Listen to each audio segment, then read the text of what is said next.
On va rentrer un petit peu dans la technique. On a par exemple compris qu'Estelle avait déjà l'univers, avait déjà les idées. Pour Robin Hood et aussi pour Régis, est-ce que l'univers était déjà en place dès le départ, ou est-ce qu'au fur et à mesure, un peu comme Pierre le dit, vous l'avez étendu, rajouté peut-être des pays ou des contrées ou des choses comme ça?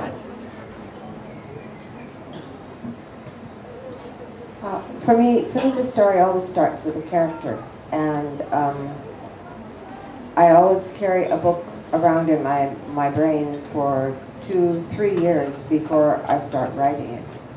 So I knew a great deal about this character and about his world before I sat down and actually started typing. I do think that I definitely know the beginning of the book. I usually know the end of the book. And there's a lot of space in between where I wander. So things are embroidered, characters are added, subplots are added, but the spine of the book is always fairly clear in my brain before I start writing. It is it does become fleshed out as I go along. Pour moi, une histoire commence toujours avec un personnage. J'ai toujours un livre dans ma tête que je trimballe avec moi environ 2 ou 3 ans avant de me mettre à l'écrire. Du coup, j'en sais beaucoup sur ce personnage ou éventuellement ces personnages avant de m'installer au clavier pour écrire. Je connais évidemment toujours le début. En général, je connais la fin.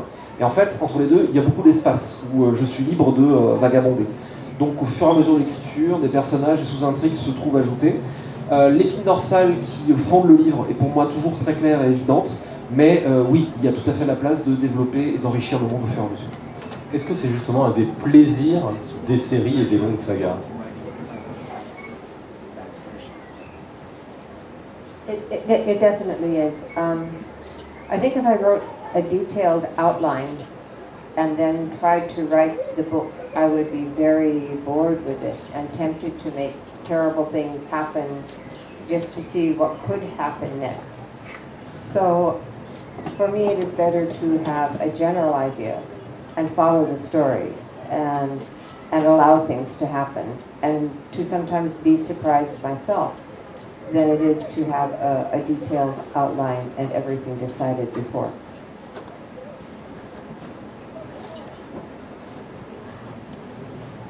Oui, tout à fait, très clairement. Je pense que si j'écrivais un synopsis extrêmement détaillé et puis qu'ensuite je me mettais à l'écriture, je pense que je m'ennuierais. Et peut-être que d'ailleurs je commencerais à faire arriver les catastrophes juste pour voir ce qui se passe et comment ça réagit. J'ai en général une idée générale de l'histoire à suivre, mais je préfère voir simplement ce qui se passe au fur et à mesure de l'écriture plutôt que d'avoir un synopsis extrêmement détaillé qui, je pense, me ferait me sentir contrainte. Régis, un peu les mêmes questions. Donc on a bien compris que tu as structuré au fur et à mesure. Qu'est-ce que tu as ajouté par exemple à ton monde au fur et à mesure? Disons que le monde, au départ il fallait une carte. Tout le monde sait qu'il faut une carte quand on est dans un monde qu'on ne connaît pas. Donc j'ai pris une des étapes d'évolution de la Pangée, ce qui m'a permis d'éviter, c'est pour ça qu'il y avait cette espèce d'océan intérieur. Alors je l'ai modifié un peu pour les besoins de mon histoire. Mais en gros je suis parti d'une carte, je n'avais pas de calendrier et je ne connaissais pas mes personnages. Ce qui fait que, effectivement, de ce fait-là, les personnages apparaissent un petit peu froids au départ dans l'histoire, parce qu'ils n'ont pas de personnalité. Les personnalités vont se construire au fur et à mesure des expériences qu'ils vont vivre.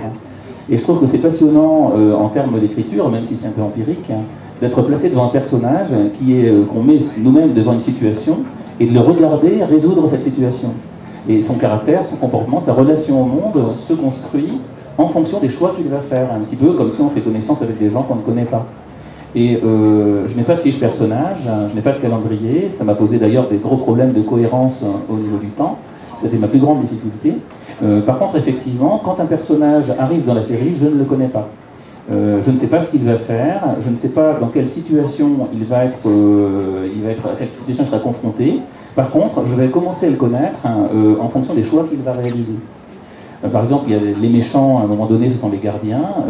Naturellement, il y a des gradations dans les méchants. Il y en a plus méchants, il y a le mal absolu, et il y en a qui sont des gens, tout simplement, placés dans une situation particulière.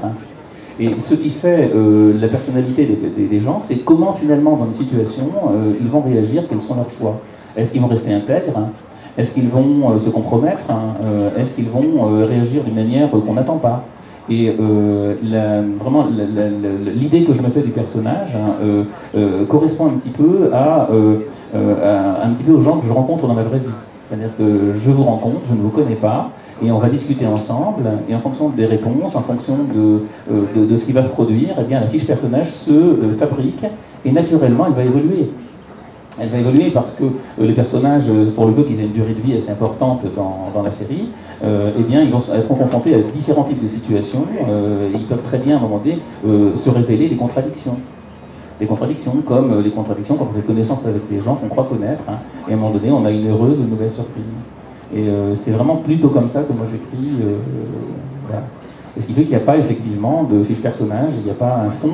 Le fond se creuse au fur et à mesure que l'histoire avance.